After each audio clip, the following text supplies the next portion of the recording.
ولا تلقوا بأيديكم إلى التهلكة وأحسنوا.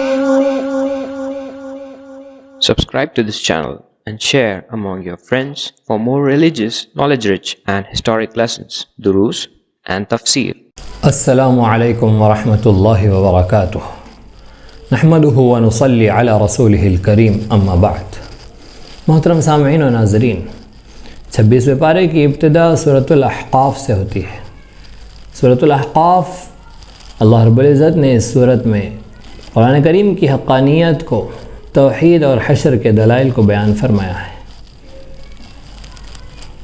اللہ کے ایک ہونے، اس کے معبود برحق ہونے کو بیان فرما کر ماننے والوں کو موت کے بعد ہمیشہ کی کامیابی اور نہ ماننے والوں کو موت کے بعد ہمیشہ ہمیش کی ناکامی کا سامنا کرنا ہوگا.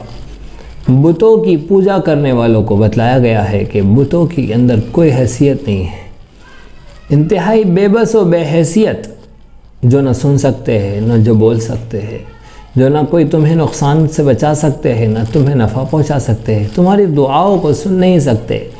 ایسے بت، ایسی مورتیاں کیسے اللہ رب العزت کے ساتھ شریک ہو سکتی ہے؟ اس کائنات کے بنانے میں نہ وہ اللہ کی شریک ہے، نہ اس کائنات کے نظام کے چلانے میں وہ اللہ کی شریک ہے. آگے اللہ رب العزت نے قرآن کریم پر اعتراض کرنے والوں کے اعتراض کو بیان فرمایا اور ان کو منہ توڑ جواب دیا. مشرکین کا اعتراض تھا، وہ کہتے تھے کہ قرآن یہ سحر ہے، جادو ہے، جو ایک بار اسے سن لیتا ہے بس وہ اسی کا ہو جاتا ہے. پھر کہا کہ قرآن محمد صلی اللہ علیہ وسلم نے خود گھڑ لیا ہے، اپنے دل سے بنا لیا ہے. قرآن کریم نے انہیں جواب دیا. پھر مشرکین مکہ کا مومنین پر اعتراض تھا، وہ کہتے تھے کہ اگر یہ ایمان، یہ اسلام کوئی خیر ہی ہوتا، کوئی بھلائی ہوتی تو یہ غریب فقیر لوگ ہم سے مقدم نہ ہوتے، ہم سے سبقت نہ لے جاتے. یہاں ہر خیر ہم سے ہو کر گزرتا ہے، سب سے پہلے ہم اسے حاصل کرتے ہیں. اگر اس میں کوئی خیر ہوتا تو ہم اسے پہلے لیتے. یہ فقیر غریب صحابہ کرام کی جماعت اور ہر زمانے میں تمام انبیاء اور رسل پر ایمان لے آنے والے پہلے اکثر غربا ہی ہوتے ہیں. مالدار، اثر و رسوخ والے بھی آتے ہیں، لیکن اکثر غربا ہوتے ہیں، مساکین ہوتے ہیں. آگے اللہ رب العزت نے 2 مثالیں بیان فرمائی ہیں. ایک مثال نیک بخت کی اور ایک مثال بدبخت کی. ایک بچہ جس کے والدین نیک اور صالح ہیں، انہوں نے اپنے بچے کی تربیت کی، اسے پالا پوسا بڑا کیا، کھلا پلا کر تندرست و توانا بنایا.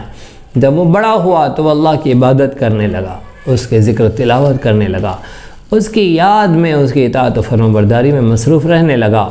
جب وہ بڑا ہوا تو اس نے اللہ رب العزت سے دعا کی. دعا میں اس نے کہا کہ اللہ، مجھ سے آپ وہ کام لے لیجئے جس کے ذریعے آپ راضی ہو جائے.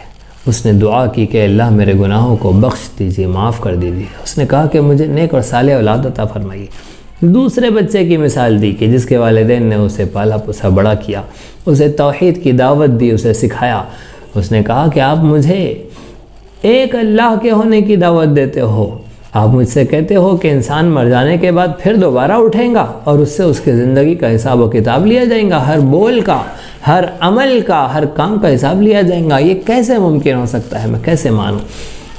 آگے اللہ رب العزت نے احقاف والوں کا تذکرہ فرمایا.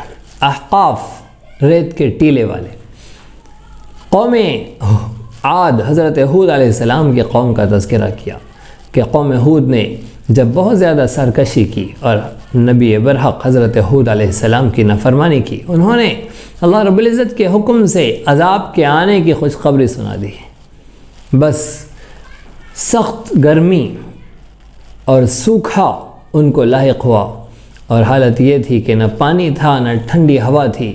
وہ سب کے سب اپنے گھروں سے باہر نکلے. انہیں ایک بادل نظر آیا، تیزی سے اس بادل کے نیچے وہ ٹھنڈک حاصل کرنے کے لیے پہنچے اور انہوں نے آواز دی، ھذا عارض ممطرنا، یہ بادل آیا ہے جو ہم پر پانی برسائے گا. بل هو ما استعجلتم به ریح، اللہ فرما رہے کہ تم نے تو جلد بازی دکھائی ہے، یہ بادل تم پر بارش برسانے نہیں آیا ہے، اس کے اندر عذاب ہے، اللہ رب العزت کی پکڑ ہے، ڈانٹ ہے.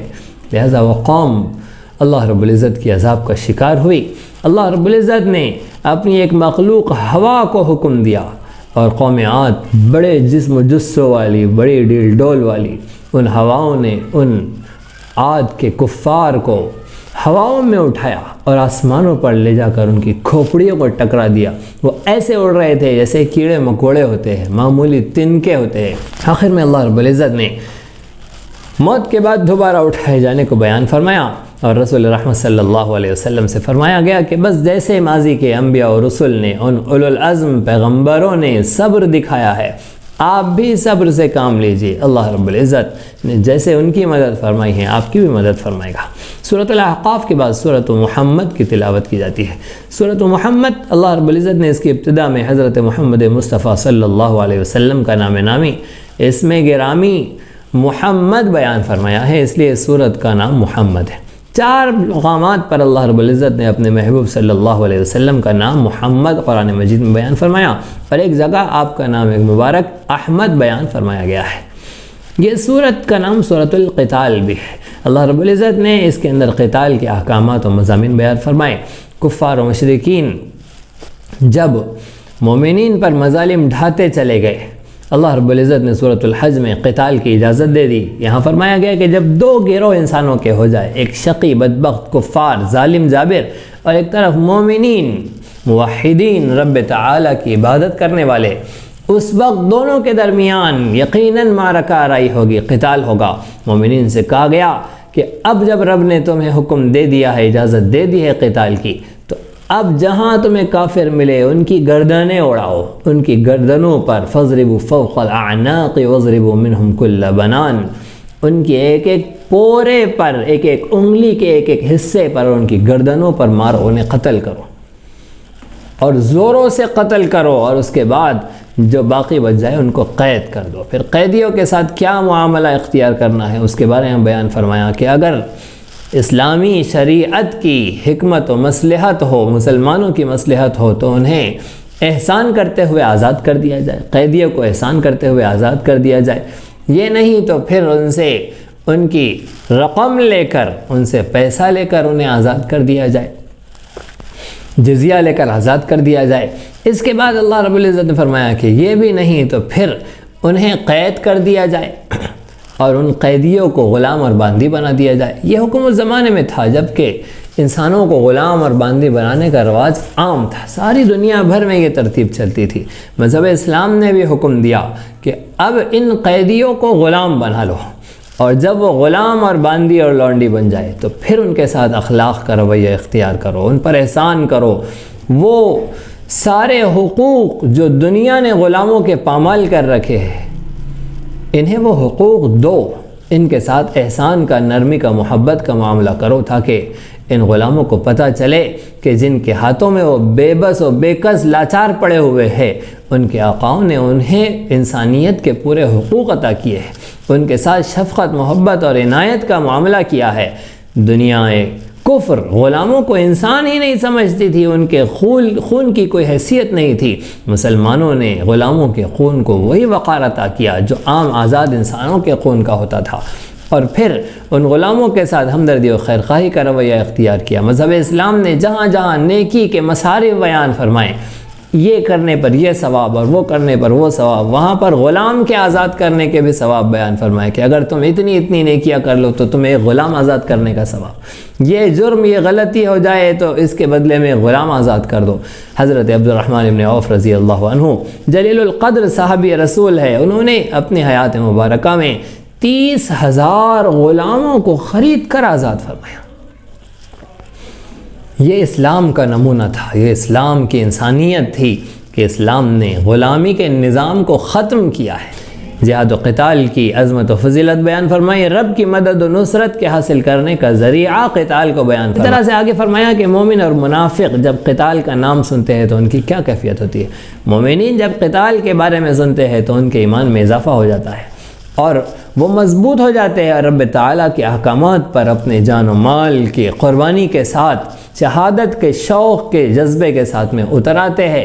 اور منافق جیسے ہی قتال کی خبر سنتا ہے تو اس کے منہ پر، اس کے چہرے پر، اس کے حواس پر موت کی غشی طاری ہو جاتی ہے، گھبرایا ہوا، ڈرا ہوا ہوتا ہے، آج کے زمانے میں مسلمانوں کو شہادت کا اور شہادت کے منصب اور فضیلت کے حاصل کرنے کا تو بڑا شوق ہے، لیکن موت سے بھی ڈر لگتا ہے کہ شہادت تو چاہیے لیکن وہ مار ڈالتے ہیں، تو بغیر موت کے زندگی کیسے نصیب ہوگی؟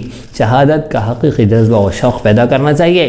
آخر میں اللہ رب العزت نے فرمایا کہ اگر تم شہادت کے شوق کے ساتھ میدان جہاد سے اگر منہ پھیرو گے اور شہادت کے شوق کے ساتھ میدان جہاد میں اترو گے نہیں، تو اللہ فرمانے کہ یستبدل قوما غیرکم ثم لا یکونوا امثالکم، اللہ رب العزت تمہارے بدلے تمہاری غیر قوم کو لے آئے گا، تمہارے علاوہ دوسری قوم کو لے کر آئے گا، پھر وہ تمہاری طرح نہیں ہوں گے۔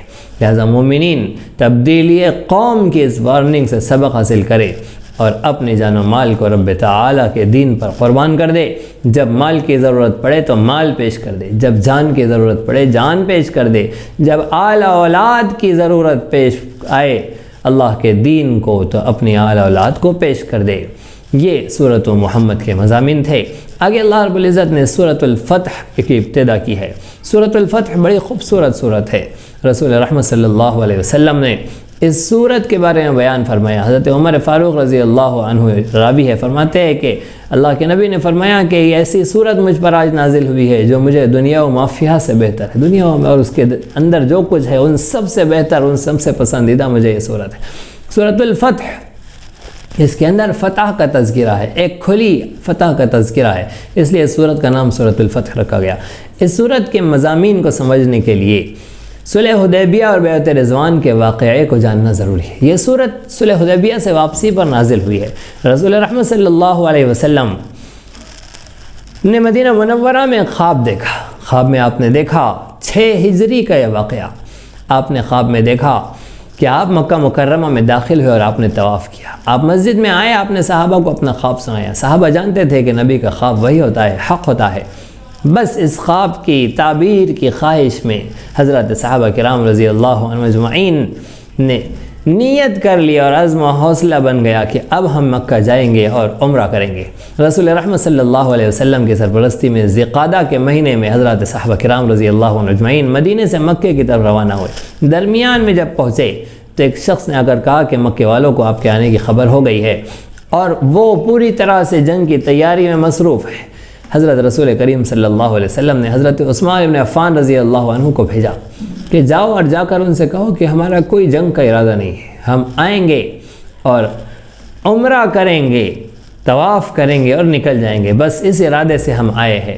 کفار نے اس معاہدے کو جیسے ہی حضرت عثمان بن عفان رضی اللہ عنہ نے رسول اکرم صلی اللہ علیہ وسلم کا پیغام سنایا، حضرت عثمان کو کفار مکہ نے روک لیا اور کہا کہ آپ عمرہ کر لیجئے، آپ کو اجازت ہے، آپ کے نبی کو اجازت نہیں ہے۔ حضرت عثمان رضی اللہ عنہ نے فرمایا کہ یہ نہیں ہو سکتا کہ میں رسول رحمت صلی اللہ علیہ وسلم کے بغیر کعبۃ اللہ کا طواف کر لوں، عمرہ کر لوں۔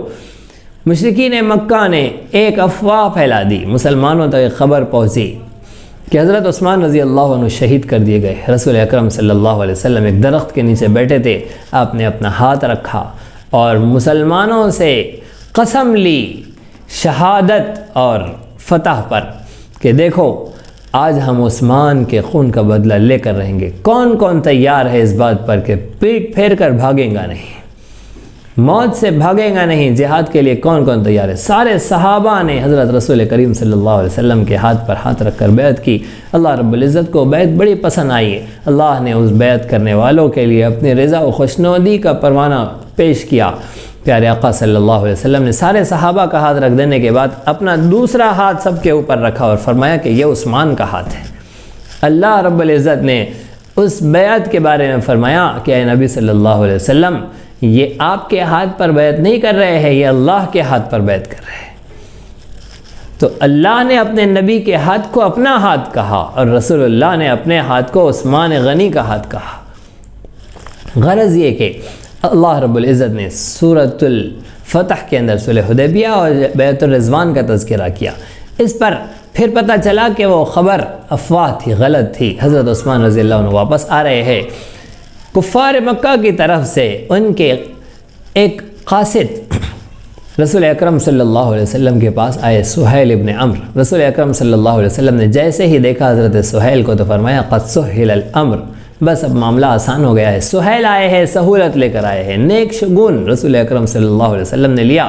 سہیل آئے, آ کر معاہدات شروع ہوئے, سارے معاہدات مکمل ہو گئے. بظاہر مسلمان ان معاہدات کی کچھ شقوں کے اندر بے بس اور کمزور نظر آ رہے تھے, دبے ہوئے کچلے ہوئے نظر آ رہے تھے. صحابہ کرام رضی اللہ عنہ اجمعین اس پر راضی نہیں تھے. حضرت عمر نے کہا اللہ کے نبی کیا ہم دین حق پر نہیں ہیں, کیا اسلام برحق نہیں ہے, پھر ہم کیوں دبے جا رہے ہیں ان سے. رسول اکرم صلی اللہ علیہ وسلم نے ساری صلح دب کر لی. صحابہ کرام رضی اللہ عنہ اجمعین نے مان لیا. اس صلح ہی کا نتیجہ تھا کہ ایسی فتح ملی ہے کہ جنگ بند ہو گئی اور کفار مسلمانوں کے قریب آنے لگے اور تجارتی معاملات اور معاہدات اب شروع ہوئے.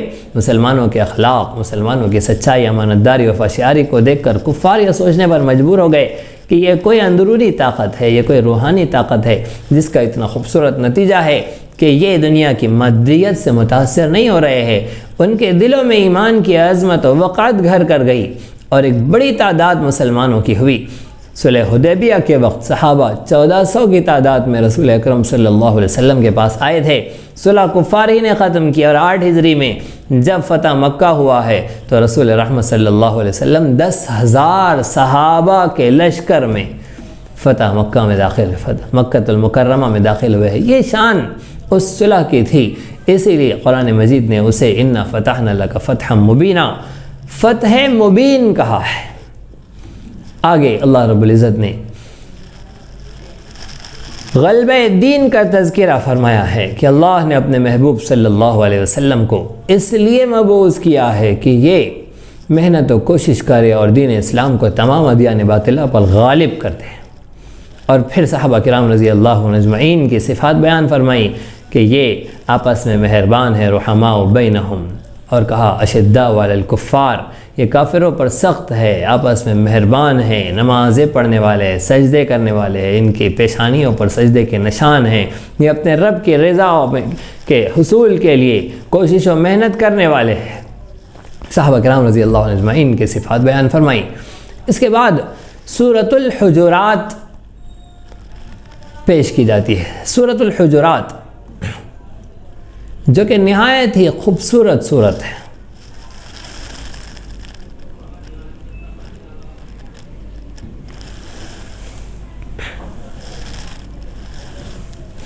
سورۃ الحجرات اس کے بعد نمبر آتا ہے. حجرات وہ بدو اور دیہاتی نئے مسلمان جو کمروں کے اندر بیٹھے ہوئے تھے اور باہر نکل کر کمروں ہی کے باہر سے رسول اللہ صلی اللہ علیہ وسلم کو آوازیں دیتے تھے, وہ تذکرہ ہے, اس لیے اس سورت کا نام سورۃ الحجرات ہے. اس سورت کے اندر اخلاق و آداب کی تعلیم ہے, اس لیے اس سورت کا نام سورۃ الاخلاق والآداب بھی ہے. اس سورت کے اندر اللہ رب العزت نے انسانوں کو طریقہ سلیقہ سکھایا ہے, اخلاق سکھایا ہے. سب سے پہلے تو اللہ اور اس کے رسول صلی اللہ علیہ وسلم کا ادب اور حق سکھایا ہے کہ جب بھی تمہارے سامنے کوئی معاملہ آئے تو اللہ اور اس کے رسول کا فیصلہ جانے بغیر اپنی رائے پیش نہ کرو.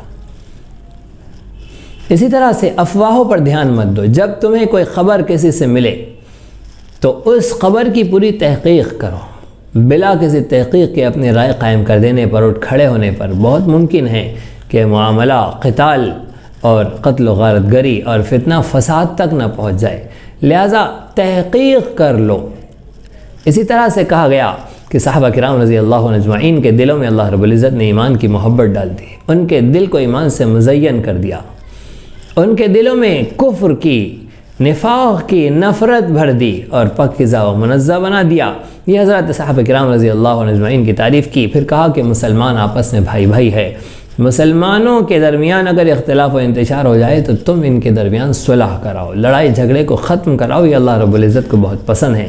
اور پھر چند خرابی اور بگاڑ کا تذکرہ فرمایا کہ مسلمان کسی مسلمان کا مذاق نہ اڑائے. ہو سکتا ہے کہ جس کا مذاق اڑایا جا رہا ہے وہ اللہ رب العزت کو پسندیدہ ہو. ایسے ہی عورتیں کئی عورتوں کا مذاق نہ اڑائے. ہو سکتا ہے جو عورتوں کا مذاق اڑایا جا رہا ہے وہ عورتیں اللہ رب العزت کے یہاں تم سے زیادہ محبوب ہیں. اسی طرح سے بدگمانی نہ کرو. بدگمانی بہت بڑا گناہ ہے, بہت اللہ رب العزت کو ناپسند ہے.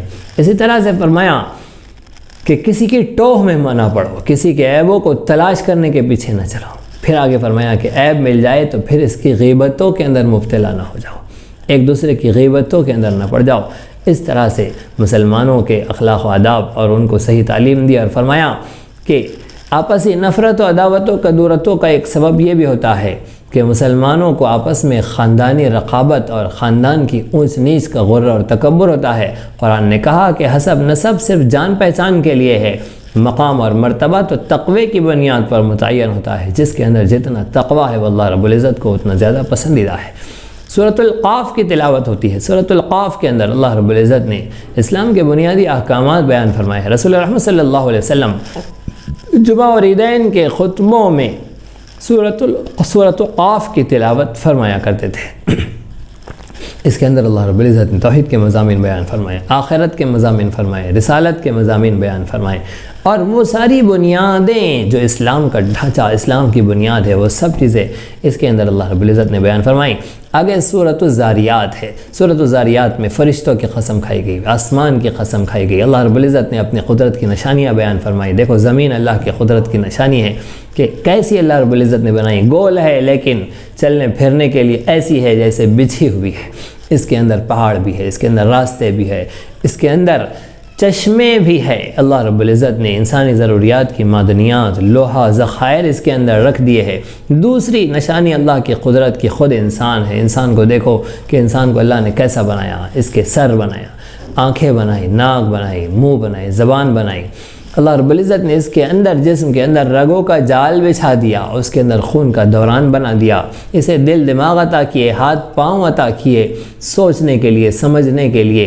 اللہ رب العزت نے اس کا کیسا عظیم شان خوبصورت نظام بنایا کہ انسان خود رب تعالیٰ کا کہ قدرت کا ایک عظیم شاہکار ہے۔